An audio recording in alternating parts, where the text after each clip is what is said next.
this opening drive for Green Bay. Rodgers, the quick pop for a touchdown to Davante Adams. You wanted a quick start, you got it. And Mike McCarthy wanted to get a lead. He wanted to get some confidence for his whole football team, and you can't do it any better.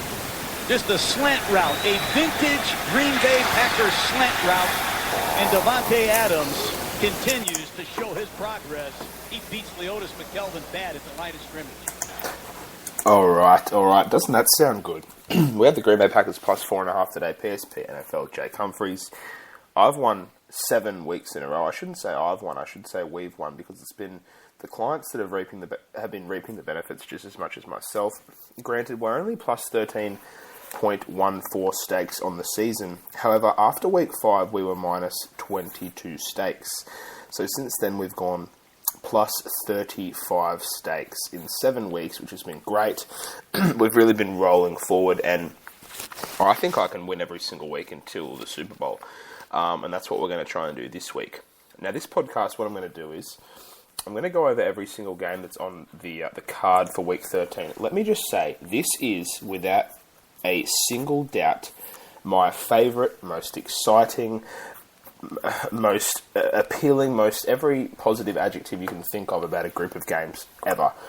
I am excited about every single game that I have in front of me. It's incredible. I'm going to savour this moment, and I'm going to make sure that the selections I put out are going to amplify my experience watching football this weekend. For myself, for you guys listening, for my clients, it's going to be incredible. Now, I have a podcast here going out into Gumby's tennis tips, and if you guys listening to it are interested in what I'm saying, interested in my package, contact me. It's going to be $100 for the rest of the NFL season. If you message me, you want to work something out, maybe we can chop that down to $75, depending on what you're willing to commit to in the future with me. But yeah, or maybe I'll give you a free play or two. We'll see what happens. But to be honest, I'm giving out a lot of free plays in the tennis group, so it's probably going to be strictly cash only for the NFL picks, as it is my best sport. Now, what I'm going to do in this one, I'm going to go through every single match. I'm going to tell you where I think the lines should be. Not where I think they are. I'm going to tell you what I think the lines should be. So I haven't looked at the odds yet at all. I'm going to go through every single game. I'm going to tell you what I think the odds or the lines will be. And then I'm going to go back when I've finished talking, and I'm going to look at the actual lines. I'll do that on air so you can hear me. I'll look at the actual lines, and then I'm going to use those actual lines to figure out where I'm going to be able to capitalize, because I back my own judgment over the bookies any day of the week. That's why I do what I do. So we're going to get started straight away. On Thursday Night Football, we have really an incredible match. It's an incredible matchup. There's no other way you can put it. It's the Dallas Cowboys at the Minnesota Vikings. And let me talk about the situation for both of these teams. The Dallas Cowboys are, per their record, the best team in football. They're 10-1. They've won 10 in a row. They're, I believe, 8-3 or 9-2 rather against the spread. I think it is, and they've just been someone that a team rather that people can just bet on against the spread and kind of keep cashing. They're winning at the plus line. They're winning at the minus line. It's been crazy, and I've faded them a lot, and I've lost a lot. I was on them last week in a money line. In a money line parlay with the Pittsburgh Steelers, which cashed. We had a flawless Turkey Day card. This week they're travelling to play against the Minnesota Vikings. Now the Vikings are 6-5. This NFC conference is pretty good. It's not as hotly contested as the AFC, but with the Vikings sitting at 6-5, they're probably going to have to win 4 of their last 5 matchups, I would think, to solidify themselves in the playoffs. And they've done something like that before, back in 2012, I believe it was, with Adrian Peterson and Christian Ponder.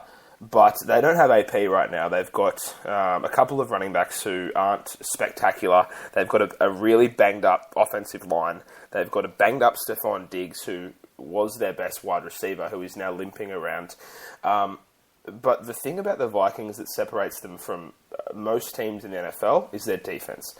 They've got a young, well-coached, athletic defense from Linval Joseph and Sharif Floyd all the way back to Harrison Smith and Xavier Rhodes. They've drafted well. They've recruited well. They brought in veterans like Terrence Newman and Captain Munnerlyn to bolster the secondary. They've got veterans in the linebacker core like Chad Greenway. Then you've got Anthony Barr there, who they're just polar opposites. One's a really young athletic guy and one's an old, technically sound player in Greenway. This defense is really, really good. From what I've been seeing, the offense is improving. They only scored 13 points last week. But I don't think Sam Bradford was horrible. He's still being quite careful with the football. And, you know, I think he's only a couple of games away from having... Look, he played pretty good against Arizona in their last home win the week prior to the Lions. The Vikings with an extended rest, just like Dallas. They both played on Thanksgiving. There's no doubt in my mind that the Cowboys will be favourites in this game. I actually think that the Vikings can really trouble the Cowboys. The Vikings are excellent at home. They've only lost one game at home all year. I think they've got a record like 4-1 at home. They've beaten teams like the Texans. They beat the Cardinals just recently. They beat the Packers early in the year. They're good at home. They struggle a little bit on the road. But listen, the Dallas Cowboys, they're good everywhere. They're good on the road. They're good at home. The reason why the Dallas Cowboys are so good on the road is because they have a very road-friendly type of playing style. You talk about a loud crowd taking away a lot of the communication, and this communication can particularly pertain to a quarterback and wide receiver communication, where if a quarterback's coming to the line of scrimmage and the crowd is screaming, sometimes it's hard for them to audible, sometimes it's hard for them to check, etc., etc. But with this Dallas Cowboys offense, they hand it off to Ezekiel Elliott 20-25 times a game, sometimes more. Their offensive line blocks downhill, and they keep doing the same thing. They run, they run, they run, they run. Their defense doesn't play as much as regular defenses do because there's a lot of clock chewing happening with the offense. And Dak Prescott is making sensible throws and just really limiting his turnovers on the season. He's playing so well. So I think that even though they are on the road here, they're still going to be a deserved favourite. The Vikings at home do have a chance to shut down the Cowboys' offense to some extent. This Vikings defensive line is very good. Brian Robertson, Linval Joseph, Sharif Floyd, Everson Griffin. Stud, stud, stud, stud. Okay, so the Cowboys are going to be favourites. How many points are they going to be favourites by? I think the Cowboys are going to be a solid 3-point road favourite. And to be honest, it wouldn't surprise me if they were a 2.5-point road favourite. I think that the Vikings could win this game. Now, me saying that the Cowboys are going to lose doesn't hold any weight because I have done it a couple of times in the last 2 months.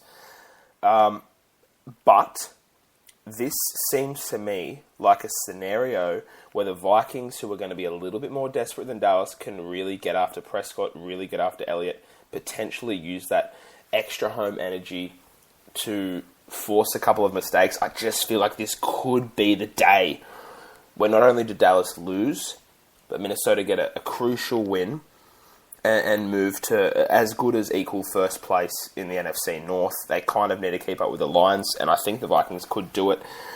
However, I'm going to stick with the Cowboys as a -3 road favourite. They deserve the favouritism. I think they should be a 3-point favourite. Their offense is much, much better than the Vikings' offense. They've got more receiving weapons. Their defense is improved. But I think the line should be close. Let's call it Dallas Cowboys -3. The next game I have here is the Kansas City Chiefs at the Atlanta Falcons. Now, the Kansas City Chiefs are doing very well.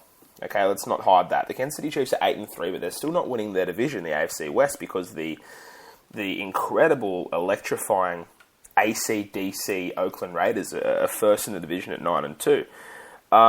The Kansas City Chiefs hold the tiebreaker over Oakland due to the fact that they beat them in Oakland about a month ago.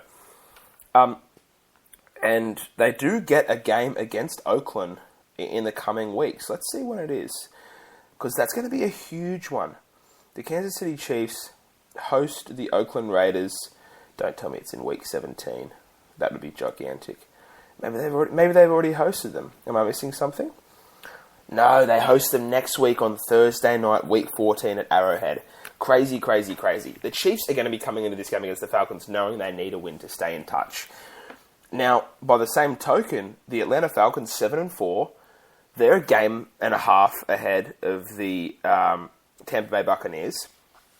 The Buccaneers are 6-5, but the Falcons have beaten the Buccaneers most recently in Tampa. I'm not sure if that makes them a game and a half ahead. They split the season series, so I think it actually makes them a game ahead. But nonetheless, Falcons 7-4, Buccaneers 6-5. The Buccaneers have a winnable game this weekend. The Falcons know to bridge the gap, they need to win against the Chiefs. This is going to be a very, very interesting game. Two different styles. The Atlanta Falcons play a gun. When I say gun off, I say like a run and gun offense. So they do run the ball with Freeman, but they take deep shots down the field. They love to pass the ball. They throw to Julio Jones. They throw to Mohamed Sanu. They even throw to Devontae Freeman. Matt Ryan is playing very, very, very, very good. I've always liked Matt Ryan ever since he came out of, where did he go to school? Boston College, I think it was. I've always loved him ever since he came out, and he's playing really, really good this year. It seems like the offensive line's toughened up a little bit. The defense is just good enough. They were quite solid on the weekend against the Cardinals. They have a second home game against the Kansas City Chiefs, who just beat Denver in that gripping overtime matchup. For me, this line, the Falcons have to be a narrow favourite. They have the home field advantage. They have probably the best player on the field in Julio Jones.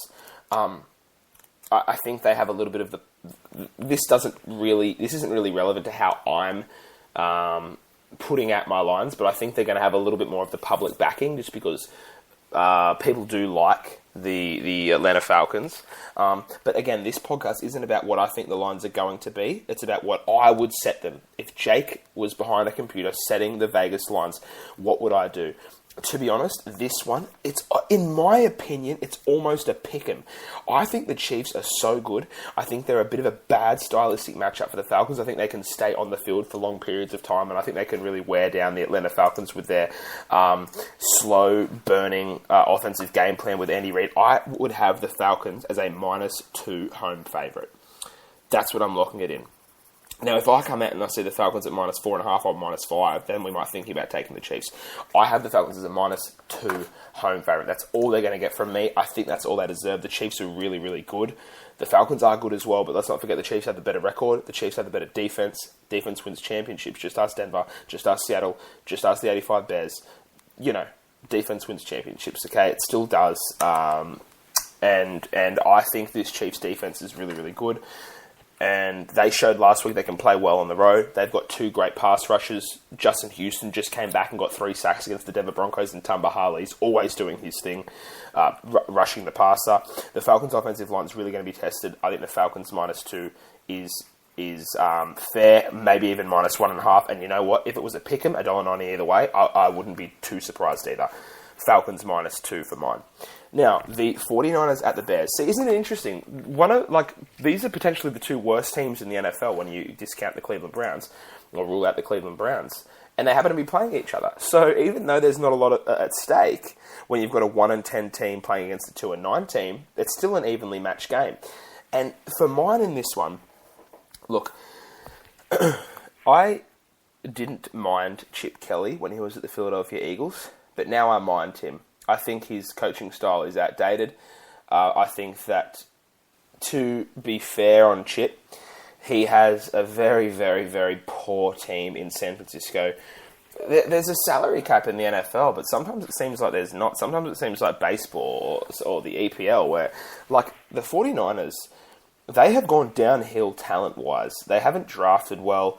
They haven't had a genuine offensive target in a long time. They had Anquan Bolden for a couple of years. They had Vernon Davis.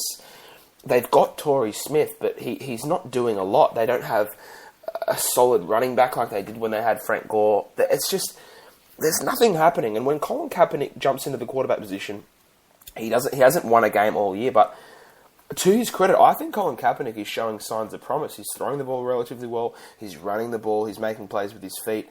There's only so much he can do. However, there's always the old adage that, a great quarterback can raise the level of the rest of his team and can win football games no matter how bad his supporting cast is. I think we've seen that with Tom Brady in the past. We've seen a little bit of it with Aaron Rodgers this year. Colin Kaepernick's not at that level, but I think Colin Kaepernick deserves a little bit of remorse or, a little bit of sympathy perhaps from pundits and fans. He's in a really tough situation. He's a talented guy. He's certainly better than Matt Barkley, who is the Chicago Bears quarterback this week. You want to talk about a team that is absolutely dismantled. The Chicago Bears have lost a lot of players. Their best offensive player last year, well, it was either Matt Forte or Alshon Jeffrey. They're both gone. Their running back, I've actually forgotten their running back's name. The Bears running back is a short little guy. He gets a lot of carries. He's actually crushed me in a couple of times in fantasy this year. His name is Jordan Howard. Solid little running back, but they've got no wideouts. Alshon Jeffrey's out. They've got Kadeem Carey catching passes. I believe he's a running back. So we're talking about the wide receivers. Marcus Wilson, Deontay Thompson, Josh Bellamy, Cameron Meredith, the tight end. These are all no-names. And then the quarterback, Matt Barkley, made his first NFL start last week. And while he did show signs of promise, he is not going to be good enough to get wins against average teams. The only thing is, the 49ers are a little bit below average. This one's tough for me. I actually think the 49ers will potentially win this game. I think Colin Kaepernick might provide that X factor. These teams are both really, really bad. But when you talk about difference makers, Carlos Hyde and Colin Kaepernick just might be that. And Torrey Smith as well. Torrey Smith, when he runs onto the field to play this weekend, in my opinion, will be the best wide receiver on the field straight away. They've got Rod Streeter on their offense, who, played okay last week, 4 catches for 46 yards. I don't, Colin Kaepernick got 113 ground yards last week rushing the ball. This dude is good, man. He dropped 3 TDs and 1 pick, threw the ball 46 times. Props to Colin Kaepernick, man. I'm going to actually I'm going to put the 49ers as a favourite. Actually, you know what? I won't do a favourite. I'll do a PK.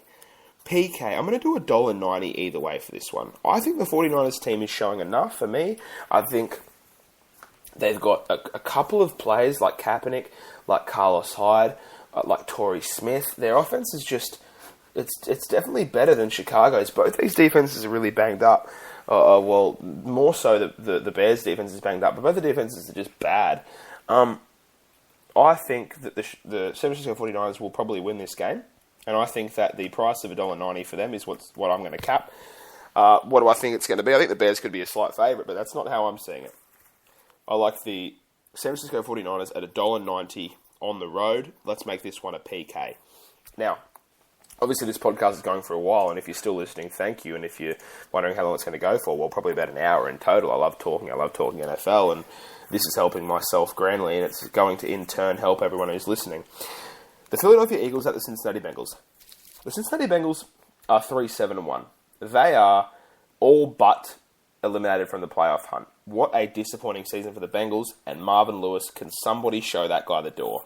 The Bengals head coach is done. He hasn't won a playoff game since he started. He's been in the job for 15 years, something crazy like that. They keep giving him chance after chance. He's done. Gone. Get him out of there. I don't care I don't care if Andy Dalton's underperforming. I don't care if AJ Green's gone down. I don't care if Jared Bernard's gone down. I don't care if Tyler Eifert missed the first half of the season. You have had enough chances, okay? Your players are still ill-disciplined, which is a coaching thing. You've got guys like Vontaze Burfict committing personal fouls in the playoffs last year and still being a bit of a hoon this year. No, you're done, Marvin Lewis. Bengals are 3-7-1. The Philadelphia Eagles lost last night. Carson Wentz really didn't look very good. Since their first 3 games where the Eagles started 3-0, Carson Wentz has been an average quarterback. I would say below average. And now they're in a position where they're 5-6. They're coming last in the NFC East, and this kind of bouncing around, go get him defense with a sensible offense or even a high powered offense with Jordy Matthews and Zach Ertz and Darren Sproles. It's not really happening. They scored 13 points last night. Their secondary was bad. The Bengals are a favourite in this one, and I think they could be a favourite by. I'd actually have the Bengals as a 3.5 point favourite in this. Actually, you know what? Let's bump that back to a flat 3. I'm going to say Bengals a 3-point favourite in this one. Yeah, look, they're bad, but they were very close to beating Buffalo. They were very close to beating the Baltimore Ravens on the road. The Bengals still have talent, and I think that they're playing better right now than this Eagles team. Look, it's a toss up, but I'm not a big lover of Wentz. We're going to go with the Eagles -3. Okay, sorry, the Bengals -3, and these are what the lines I think. The Texans at the Packers. So there's been a popular public label or a popular public accusation thrown towards not only Brock Osweiler but the Houston Texans in general about them being a very, very bad winning team and being a leader of the AFC South and being probably the worst division leader in the NFL. They're 6-5 now. I couldn't agree more. Brock Osweiler is a bad quarterback. He got paid $72 million in this offseason to come out here and make bad decisions, throw picks, catch deflections and lose yards. This guy is a joke. It just shows how desperate some of these GMs are to bring in productive quarterbacks. Look, productive quarterbacks don't grow on trees, but I think you can run with a guy like Brian Hoyer or run with any average Joe and only pay him, $15 to $20 million and improve your defense more or improve your offensive line or something. They must have seen something in Brock Osweiler, and to be fair, the dude is 6-5. This is his job. He could turn things around, but I think this guy is the most overpaid player in football, and after the Packers got what appeared to be their mojo back last night, they're 5-6 now. They're going back home at Lambeau Field where they've had a couple of disappointing losses this season. I honestly think the Packers are going to be a deserved 5 or 6 point favourite in this one. The Texans do have a tough defense, and then they're not easy to break down. But I'm going to put the Packers here as a -5 point favourite. This is a -5, and the Packers' defense played better. They only conceded 13 points. They got a takeaway. I saw one with Clinton-Dix. Granted, it was an overthrown pass, but hopefully some confidence coming back there. I think the Packers are going to be a 4.5 to 5 point home favourite against the Houston Texans team that could potentially be imploding and could potentially be about to fall to 6-6. So we'll go Packers -5. We're approaching the halfway point. We've got the Rams at the Patriots. This one's going to be a bit of a no-brainer in terms of who is the favourite. It's going to be the New England Patriots. They won ugly on the weekend. They won 22 points to 17 on the road, and they needed 4 quarters to do it against the Jets last weekend. But you get the feeling after a down performance like that, Bill Belichick is going to have the guys ready. He's going to say to them, look, we can't be playing like that if we want to win championships. Let's turn this thing around. Let's play a little bit better. And I think against a Rams team who's now lost both of Jared Goff's starts, he does appear to be playing, reasonable football, but not go and beat the Patriots on the road type of football. I think the Patriots in this one are going to be about a 10-point favourite, or maybe even more. The Rams defense is going to be able to keep them in this one for maybe a quarter or a quarter and a bit. But once they start getting tired and Tom Brady starts finding out what they're doing wrong and where he can capitalise on those mistakes, the Patriots should run away with this one, something like 27 points to 10. I think the Patriots, if I'm going to put them as -10, I think more. Let's put the Patriots as a -11.5 point home favourite against the St. Louis Rams team who has no offense and a defense that is good but isn't going to be able to hold up against the Pats. The next one, Lions at the Saints. This is an interesting one. The Saints, what's their record? I think it's 5-6. The Saints are 5-6. The Detroit Lions are 7-4. The Saints will be favourites in this game. They're at home. The bookies like them. The public likes them. The public don't love the Lions. This is a tricky one. For mine, the Saints are going to be a 3.5 point favourite. The Lions have an improving team all around. That's what I'm saying. And for someone like Jim Caldwell, who I've criticised over the years for being a conservative, kind of boring coach, he's really got this team playing well. I like their offense. It's Matt Stafford, really. He's the source of what's been happening. He's had such a good season. He can make pretty much every throw. He's done it without a running back core. He's done it without Calvin Johnson. But guys like, Marvin Jones and Golden Tate and Eric Ebron are really stepping up. Their defensive front is really good. They've got a couple of nice young corners. And look, this Saints team, they've got Drew Brees, but They don't have a big-time receiver. Jimmy Graham's gone off to Seattle. Their defense is still rather average. This one could be a high-scoring shootout, but I really don't think the Saints have the defense to keep this, to create a blowout situation. They looked pretty bad against the Rams early on, and if it weren't for a couple of turnovers, they probably would have struggled to cover the 8.5-point line they were assigned. They have had, I think, a home ATS loss at the very least a couple of times this season. They lost against Denver outright, which was an ATS loss. They went into that one as a favourite. They beat Seattle by 5. That was an ATS win. When I say ATS, I mean against the spread. In week 6, they beat the Panthers by 3. That was also an ATS win. So maybe playing a little bit better at home than what I, alluded to. In week 3, they lost to the Falcons 45-32. So I think they've had a pretty 50-50 ATS home record. I don't like the Saints as favourites. I think the Saints are an old 2012, 2011, 2010 type of favourite I want to roll with. Today, their team's got a few too many holes, and this up-and-coming Lions team is hungry. I think the Saints deserve to be a 3.5-point favourite in this, but I'm not going to give them any more. I think the Lions are going to keep this one close, and I think I'd probably take the field goal and the hook if I was betting on this one. Okay, so we have 1, 2, 3, 4, 5, 6, 7, 8 games left, which means, by my math, we're exactly halfway, and we've got quite a long time to go, which kind of makes me excited to talk about the rest, because these games, they just keep getting more exciting and more exciting. The Denver Broncos at the Jacksonville Jaguars. Now, when we talk about must-win games, the Denver Broncos are kind of getting there. They're 7-4. If they lose to the Jacksonville Jaguars, they go to 7-5. The Kansas City Chiefs are 8-3. The Oakland Raiders are 9-2. Okay, the Pittsburgh Steelers and Baltimore Ravens are tied at 6-5 at the top of the AFC North. The Miami Dolphins and the Buffalo Bills are 7-4, 6-5 respectively. So the Denver Broncos, in order to keep their head above water, they need to get a win against the Jaguars, and I think they will. The only thing is, look, the Jaguars are 2-9. Don't get me wrong; they're an awful team. I think Gus Bradley's got to be on his way out. Blake Bortles is a bit of a flop. Something isn't happening in Jacksonville. I don't know what it is, but it's not good.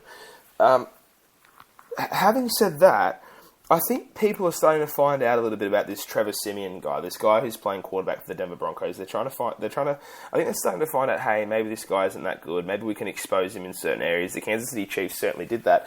However, I think Gary Kubiak and the Broncos are going to have a good enough game plan to go into Jacksonville and walk away with a win.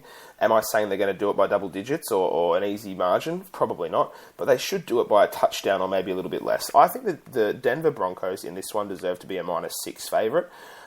Their defense is excellent. They should be able to get a few turnovers off Blake Bortles in a must-win situation.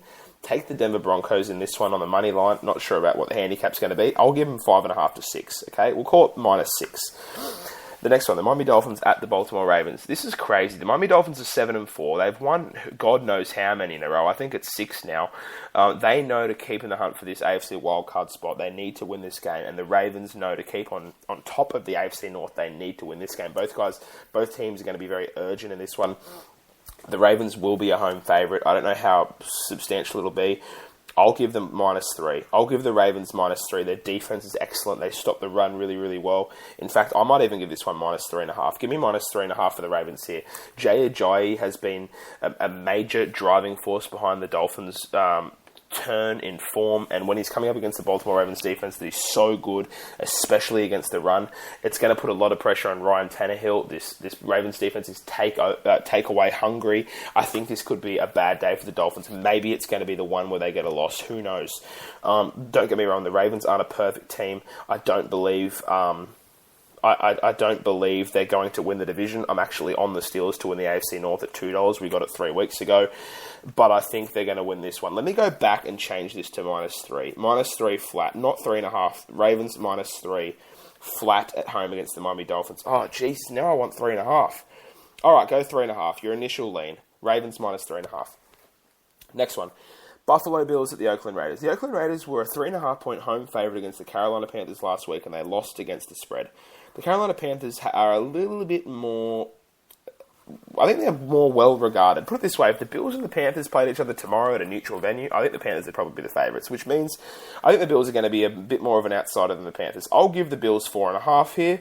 I think that's what the line's going to be. They deserve to be relatively close to the Raiders. Are the Raiders going to drop one eventually? Who knows? I faded the Raiders last week just on the money line, but for the most part, I've been on them in the big situations. I took them to beat Denver at home, large. I took them to beat Houston on the road, pretty large. Or not on the road, in Mexico. They cashed both of those times. I like the Raiders this year, man. Like, I think they're a good team. Derek Carr is, in my opinion, the MVP of NFL. He's doing it all on offense, unlike Dak Prescott, who's handing the ball off and kind of throwing to open receivers. And you can only take what the defense gives you, and you're only, I'm not trying to discredit Dak Prescott too much. There are not a lot of rookie quarterbacks who could step into his shoes and do what he's done, but there are 0 rookie quarterbacks who can step into Carr's shoes and do what he's done. This guy's thrown for 300, 400 yards per game. He's made incredible placement throws. He is coming out and he's doing it all. He's hitting every single receiver. He's doing this without the best running attack in football, which is what Ezekiel Elliott and Dak Prescott have together. This guy is the MVP candidate. He deserves to be a favourite this weekend, but the Bills' defense and the Bills' team, their roster, is sneaky good. I think the Bills at +4 or +4.5, let's say 4.5 here, but the Raiders, be careful. You want to stay on top, and the Bills are a team that can come and get you. Bills +4.5. Now, with 5 games left, I'm going to start powering through this because after I've still got to go back and look at what I've been talking about. We've got the Redskins at the Cardinals. Isn't this game interesting? The Arizona Cardinals, they lost on the weekend. They are now 4-6. They pretty much need to win out, which means win every single game until the rest of the season if they want to make the playoffs. 1, 2, 3, 4, 5, week 17. I think I alluded to there only being 4 games left earlier in the frame. 1, 2, 3, 4, 5. There's 5 games left, obviously. The reason why it's confusing me is because the Arizona Cardinals have a draw on their schedule. So they're 4-6-1. So they would probably need to finish 9-6-1 to make the playoffs. They can still technically win the division, but I don't believe they're going to do that with the buffer that Seattle has on them and the way the Seattle Seahawks are playing. They lost on the weekend, but I think we're still all in agreement that the Seahawks are the best team in that division. However, the Arizona Cardinals are a different proposition at home. Props to the Redskins, man. Those guys are 6-4. But, man, the NFC East is a jacked division. It's crazy. They're 6-4, but they're coming 3rd in the division. And they're hanging around that wild card spot with the Buccaneers and the Vikings. And potentially the Cardinals. This one could have a big bearing on what happens down the road. The Cardinals will not be an underdog in this game. There's no chance. I'm going to put the Cardinals as a -2.5 point favourite. I think that there's something about $1.70 or $1.71 that has me really thinking this is what's going to happen. The Cardinals -2.5 against the Redskins. I'll tell you why. Their defense is going to want to bounce back after last week against the Falcons. They've got an excellent running back in David Johnson. They've got Larry Fitzgerald, who's probably a top 5 wide receiver in football. They are at home. And look, the Redskins are a good team, don't get me wrong, but this is a very tough ask to go into Arizona and get a win in the desert. I think the Cardinals, a -2.5 favourite, is very reasonable. Carson Palmer's not playing very well, but you talk about this could be a game where he can do well against a defense that's no better than average, no worse than average. And, the Cardinals have a great running back in David Johnson, so Carson Palmer should be able to lean on that. New York Giants at Pittsburgh Steelers. Crazy, crazy, crazy game. Incredible. What is happening with these games? The Giants at the Steelers. This one is so important as well. That's the thing. The Steelers are 6-5. They're coming 2nd in the AFC North and could potentially jump to the top with a Ravens loss. Okay? But the Giants are coming into town, man. And I'm telling you, the Giants are a good football team. They're 8-3. But I've seen good football teams walk into Heinz Field and leave a battered, losing football team. This is going to be a close market game. The Steelers are probably going to be a -3 point favourite, about $1.65, I reckon. $1.65, okay, -3 point favourite for the Pittsburgh Steelers. They've got, in my opinion, a little bit better of a quarterback. They've got a better running back. Antonio Brown is maybe a smidge better than Odell Beckham, okay? Their defenses are pretty evenly matched. The Giants may be slightly better. But the Steelers are at home. They're at Heinz Field. They've got that desperation factor. Not that the Giants don't, but you get the feeling after last week, Big Ben is only going to move forward, and I think the Giants are probably going to drop this one by a narrow margin, but I really don't know. Steelers -3 favourite. That's what we're going with. Next, Buccaneers at Chargers. Okay, the San Diego Chargers are 5-6, and they are a good team. Okay, they're a good team. They've had a couple of bad performances with Phillip Rivers turning the ball over and kind of them just getting really, really unlucky down the stretch. There was a crazy stat earlier in the year that said if the Chargers had been leading at the start of the fourth quarter, or at the 58th or 59th minute of every game, they'd be 4-1 instead of 1-4 or some crap like that at the start of the year. They haven't found a way to close out games throughout the whole year, but they've done it a bit recently. They did it at Houston. They've beaten the Broncos. They're at home now. They beat the Titans before. The Chargers are a different team at home. Yeah, the Bucs are good. Yeah, the Bucs are tough. Yeah, Jameis Winston's a stud. Yeah, Mike Evans is a stud. But this Chargers offense is really hard to get a handle on. No matter how many people are injured, no matter who's out, no matter if Keenan Allen's out, it really doesn't matter. Phillip Rivers is finding Dontrell Inman. He's got guys that he's throwing the ball to, and I think that this week's going to be no different. Because the Buccaneers are a bit more of a well-rounded team, I'll take the Chargers at that's going to be -2.5 for my line. They deserve to be a favourite, potentially not quite by a field goal. The Bucs do have a shot at going in here and winning this game for sure. Their defense is takeover. I've said that twice. Takeaway hungry. Alteron Werner got a pick against Russell Wilson last week. Their defense only conceded 5 points against the Seahawks.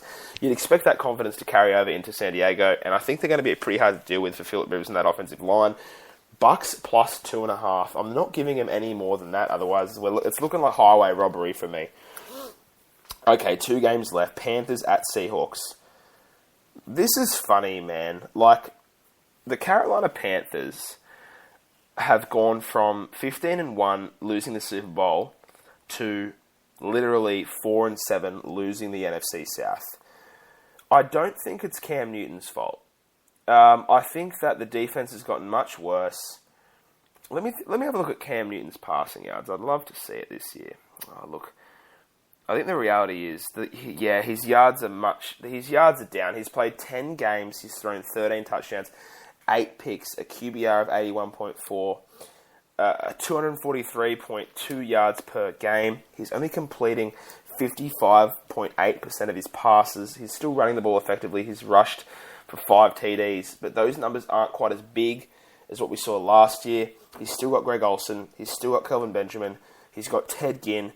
But the defense is really playing poorly as well. Luke Kuechly's banged up. He's now injured. I think Josh Norman going to Washington really cost their secondary. They've been smoked a couple of times. They're not going to be anywhere near favourites in this game. The Seahawks have got that bounce-back factor. This is a prime-time slot. This game is going to be crazy. Dude, you know what, man? I reckon this game is going to be close. I still like the Panthers. They only lost by 3 on the road at Oakland. Okay, let's look at some of their other road games, because I feel like the Panthers are kind of sticking in there. They're 3-2 their last 5. Let's keep that in mind. And they had a very unlucky loss to Oakland on the weekend.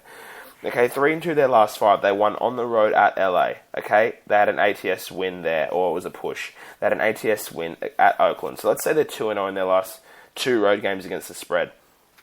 They lost in New Orleans before that. But look, let's talk about their last 5 games. Okay, they beat Arizona 30-20. They beat the Rams 13-10. They lost to Kansas City 20-17. They beat the Saints 23-20. And they lost to the Raiders 32-35. So that is 3 games in a row decided by 3 points or less. So the Panthers are staying in games. I think they're going to do it this weekend. This Seattle team's pretty crazy, but they still don't have a great offensive line. Russell Wilson's still having to do a lot of stuff on his own. They don't really have a running back. And I think Cam Newton can do some damage to this secondary with the weapons that he has. 4-7, yes, but they've got a good coach, Ron Rivera. They've got a good quarterback, Cam Newton. He's a competitor. I think the Seattle Seahawks in this one, -4.5. That's what I'm calling it. I think the Packers should be a bigger favourite against the Texans than what the Seahawks should be against the Panthers. You did hear it right. I don't know why I'm saying that. Maybe I'm overselling the Panthers at this point, but that's what I'm getting at. The last game. Let me tell you something. Jake's line lock of the week. And this isn't what it's going to be, but this is what I'm most sure about. Okay, insert quotation marks right now. Here we go. The New York Jets should be the favourites hosting the Indianapolis Colts. I'll tell you why. They're at home. Their defense is good. They've got Brandon Marshall. They've got a decent offensive line. They've got Matt Forte. Their team is better than what their record indicates. They were strong against the Patriots at home last week. Okay, let's think about that. Yes, they're 3-9. Don't care. Okay? 3-9. Double check. They are, in fact, 3-8. Sorry. The Colts are 5-6. They've got the desperation factor. They're playing for an AFC South title, which they're very much in contention for. Andrew Luck is well rested coming off that concussion layoff, but they don't have enough players. They've got T.Y. Hilton, they've got Dante Moncrief on offense, they've got Jack Doyle. But who do they have on defense? I think the Jets can run the ball. I think the Jets can run. I'm going to go the Jets -1 in this game, and I could tell you that I think what's going to happen is the Jets are going to be -1, and the Colts are going to be +1. The Colts are going to be $2, and everyone's going to bet on the Colts, and they're going to lose. That's what I think. I think the Jets are going to win this game, and I don't think the Colts will. It's crazy. Like, out of all 16 games, out of all the leans I have, this wouldn't even be in my top 5. But I still think the Jets will win. I think the Jets deserve to be favourites. I think they're going to be a 1-point favourite, okay? That's it. We're done now. We're done. We're going to very quickly do something here. I'm going to go and tell you... What I'm going to do, I'm going to let you guys check the odds. I'm not going to recap on here, okay? I'm going to go through it one last time so you can write it down and see how close Jake is. Dallas Cowboys -3 at Minnesota, and I think they're going to be $1.59, okay? Falcons -2 hosting the Chiefs, and I think they're going to be $1.76. Okay.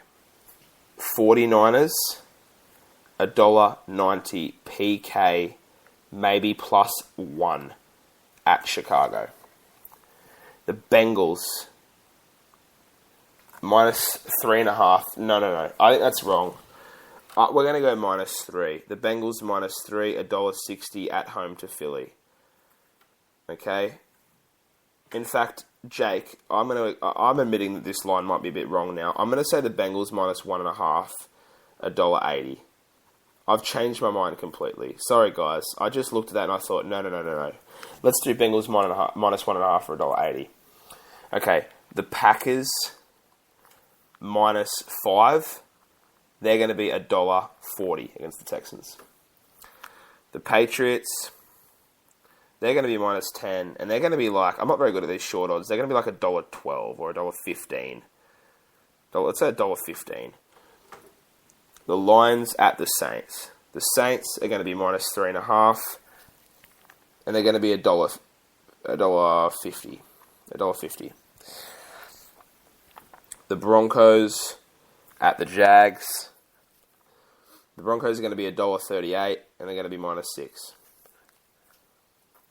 The Dolphins are going to be +3.5, so we've got the Ravens are going to be -3.5, and they're going to be about $1.50 hosting Miami. The Raiders, they're going to be -4.5 at home hosting the Bills. And let's pencil them in at $1.44. The Cardinals, I've already said this loud and clear, -2.5, $1.71. That's what I'm thinking. Giants at the Steelers. Steelers -3, odds $1.62. Chargers -2, odds $1.74. Seahawks -4.5, odds $1.37. Let me tell you right now, the Seahawks will be more than that. The Seahawks will be -6 or -7, -8. I don't think they should be. Now here's the big one: the Jets -1, $1.88. That's what I've got. That's my head scratcher. Okay? I've just been talking for about an hour's time. I hope you guys managed to listen to this. I hope you guys have enjoyed it. My name's Jake Humphries, PSP NFL. Let me know what you've thought about it, and have a look through the lines and tell me how close I am. Thank you very much. Let's disconnect this thing now. I'm done. 44 minutes.